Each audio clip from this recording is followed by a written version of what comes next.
100 அடிக்கு இது வரைக்கும் சில பத்திரிகை நம்பர்கள் 100 அடிக்கு தமிழ் தாய் சிலை பண்ணுறேன்னாங்களே, இன்னும் ஒரு கல்லை கூட நட்டு வைக்கல.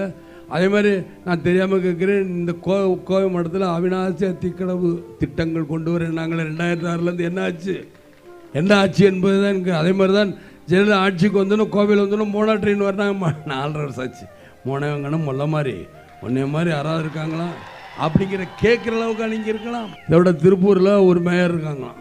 வாட்ஸ்அப்பில் அந்த டேப்பில் ஏதோ அந்த அம்மா பேசுகிறேன், எவனோ ஒருத்தர் எடுத்து கூட்டான். இந்த அம்மா தான் ஒரு வழக்கம் சொல்லிருக்கு, பிஏன்னா பிஏங்கிறது பொங்கு அண்ணாமலை என்ன பினாங்க அண்ணாமலை. பினாங்குன்னா என்ன? பினாங்குன்னா MNOP அந்த பி தான் போடுவோம். பினாங்க அண்ணாமலை, இது BA அப்படின்னு போடுறாங்க. இந்த அம்மாவோட பேர் என்னென்னு தெரியாது. BAனா பினாங்க போங்க அம்மா அண்ணாமலையா இல்லை பினாங்க அம்மா. பினாங்குன்னா என்னென்னு தெரியல. அப்புறம் இந்த அம்மா மாதிரி MAன்னு போட்டிருக்கு.